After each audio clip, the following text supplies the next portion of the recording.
Thank you for listening to the Dog Trainers Podcast, a podcast created by dog trainers for dog trainers, or anyone who's ever fallen in love with man's best friend. So that brings up something so interesting. So whenever I'm doing like a seminar or something, and people talk about like, well, what's your background, or like what's your philosophy, and while you could explore a gazillion different avenues with it, I always tell them the same thing, and it was really, I started off with Caesar, and that gave me a connection to primal interactions, right? Mm-hmm. If we're going to, we'll just call them primal interactions. And then, so I went out and tried to teach regular everyday clients how to replicate that. And I was pretty damn good at it. And so, and I don't mean that in a cocky way. It's just like, oh, this is working really well. But I was watching clients struggle and struggle and struggle. And so I know exactly what you mean when you say prime, like just two sentient beings coexisting. How do we communicate? No tools, no food. Let's communicate. Yep. I totally get it. That's how we ran our daycares.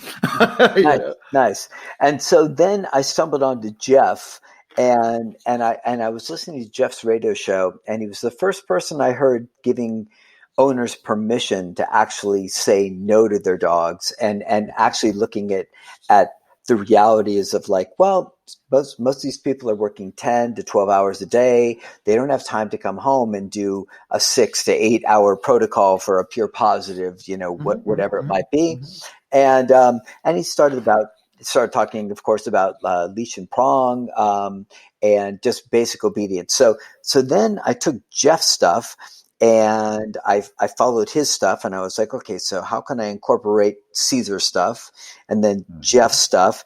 And this was pretty far back, and then I stumbled onto low-level e-collar training, and then I started seeing, whoa, if you can really be crafty about putting all three of these together, then you've got this primal aspect, which creates respect, personal respect, but also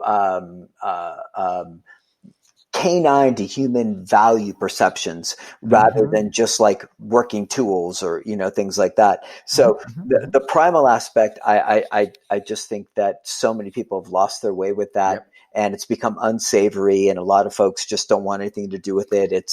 It's barbaric dog training, whatever you might want to call it. Right. So that, and then learning how to use the prong collar and basic obedience, which I'd never studied basic obedience, and so I did that. And then I started looking at, okay, so how can I incorporate those two? And then the e-collar came along, and so I did that with my dogs, got them really solid, and I was like, man, if you put all three of these together, you've got so many different things to pull from. And I don't mean just like kind of randomly throwing things out or recklessly. I just mean that contextually, whatever's happening in the moment, you've got such a wide world to pull from, rather than if I was just an e-collar trainer, I'm pretty limited. If that tool is not working for what I need, I'm really limited. Right. Leash and prong, or choke chain, if you're, more old school, it's like, if that doesn't work for me, or for the dog or for the client, we're in a bad spot. Caesar stuff, same thing. But what I found is, if I put them all together, I was having the best. Have a toolbox.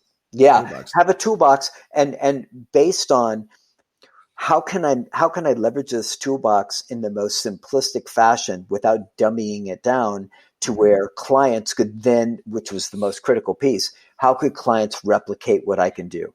Because it doesn't do me any good if I can be like, well, so here's what's, like that. It just doesn't mean anything. And so once I started seeing, okay, so the e-collars are really helping people with timing, really helping with distance, really helping with a bunch of other behaviors. But if they don't have the leadership primal aspect of it, the value of the e-collars actually dissipates. The way that the corrections or the communications or the stem or whatever you want to call it, it actually it's perceived differently. If a dog is around an owner and aroused, the e-collar doesn't feel the same. And same thing goes for leash and prong. So putting all those things together really helped me find a way to where I kind of always have some kind of trick up my sleeve, or hopefully some kind of trick. And so that's kind of how I put all those things together. And that's why you created the Good Dog Way system, right? Yeah, and so it's a unique thing, but I guess what I try and make sure is that we don't take anything off the table, because like when Gary Wilkes, whatever people think of Gary Wilkes, I find him to be one of the more knowledgeable, able to actually articulate his argument as far as training tools and all the different details behind it. And of course, we all know the bonker is super contentious, and like we have to be careful even to say the B word. But I've watched it personally have an effect on dogs where fancy tools won't. And so the last thing I want to do is limit the ability I have to, or my team has, to advance, and especially limit what my owners are able to replicate and advance with. So I really just try and keep it all in play, but not recklessly, not like, well, let's try this. There is a there's a checklist. Yeah. Blueprint. There you go. There's an intellectual thought process going on. Yeah. So there's definitely method to the madness. I think as you say that, that is definitely one thing that I've noticed in your guys' content, because I also have from back in the day the foundational DVD set, right, the prong collar stuff, and then I have the e-collar one too. I think that one came out right around the holidays, if I remember. It was like a few years ago. Yeah. And so what I did notice, probably more so with the e-collar one, because it's an e-collar and a prong collar, was you do break down the system of task switching very easily. And I also notice that there are a ton of other trainers, because naturally for the podcast, we look up trainers like all the time, just people to potentially have on and so on. And just to learn, as we go.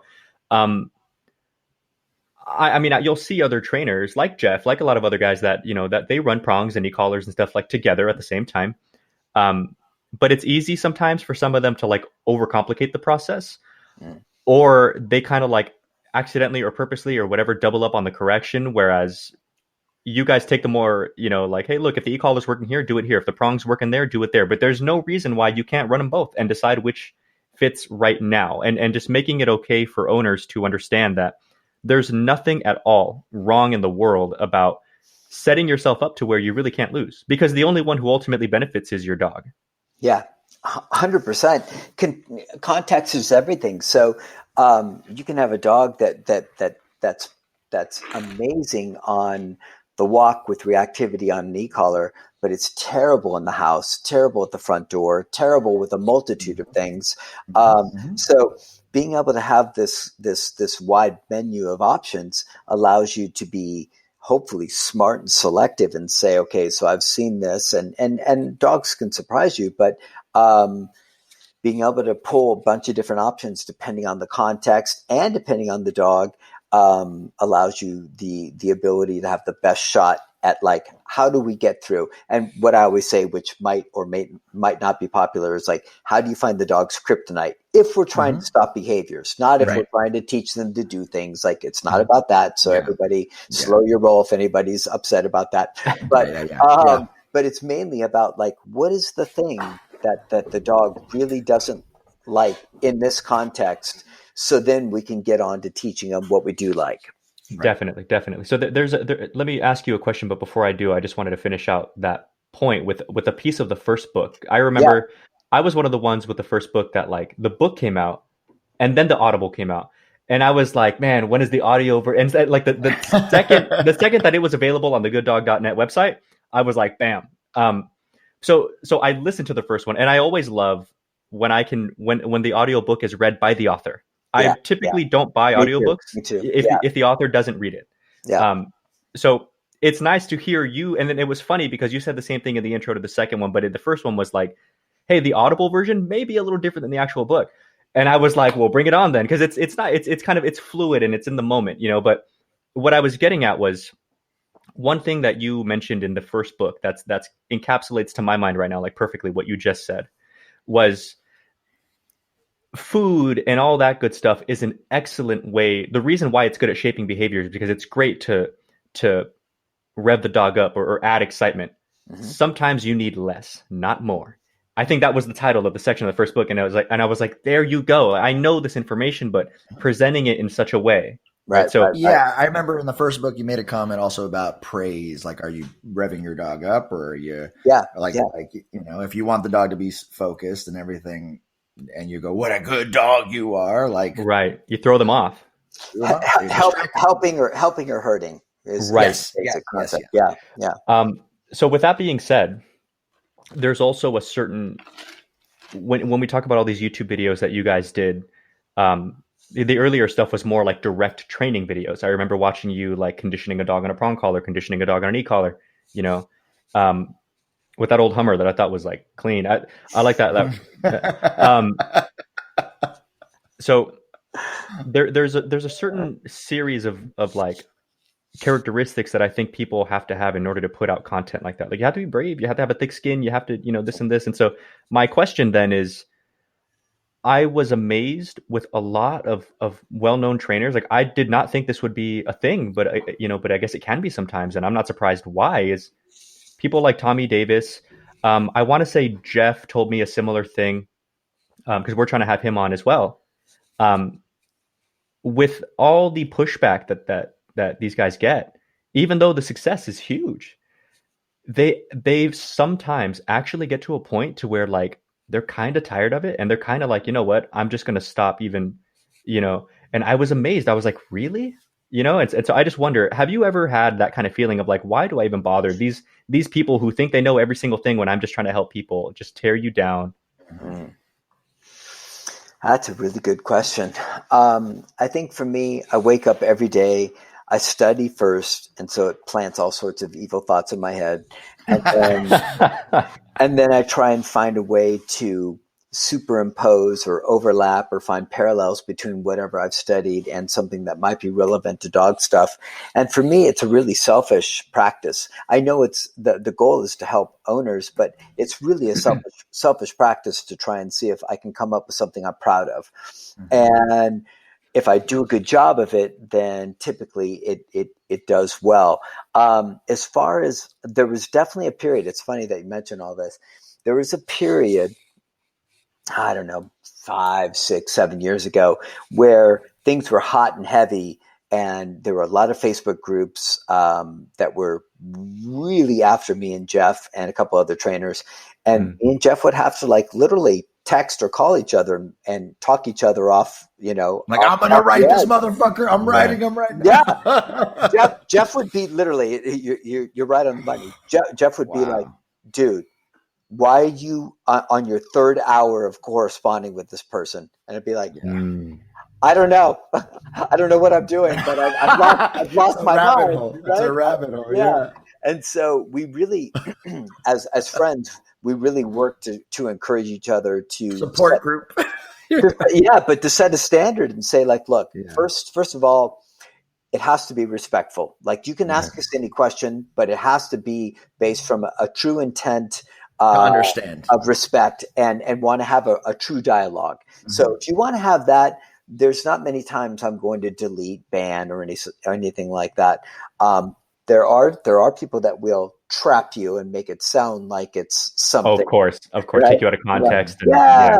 And then they're like, so what do you think about this? And you say something, and you're like animal abuser, and they're like, you are a monster. You're like, wow. So we went through that period of trying to find a way, and then what we ultimately did was just, it just became a pretty straightforward rule. Every time you'll find one of us like gets sucked into it, but for the most part, it's just, if you're not respectful, if you're not polite, if you're not interested in a true conversation, we just get rid of you.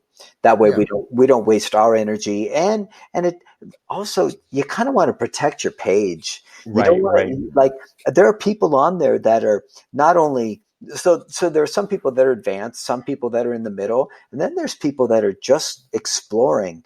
And if they're just exploring, and there's a bunch of really nasty, toxic stuff, I worry that it pushes people away from taking a next step of exploration. So that's another reason why I try and keep the page fairly clean. So yeah, I don't. I'll be brutally honest with you guys. Please. and that is me and Jeff, like half laughing. We'll definitely talk to each other and be like, man, I can't wait till we get out of this business. Right? And it's not that we don't enjoy working with clients, not that we don't enjoy training dogs. It's that there's so much toxicity that it's so easy for it to overwhelm you and really, really compromise your quality of life if you're not exceptionally careful. And even if you are, it's hard to hide from all of it because it just keeps, social media just keeps popping up and popping up. Right. So it's like the more you argue against it, the more they create.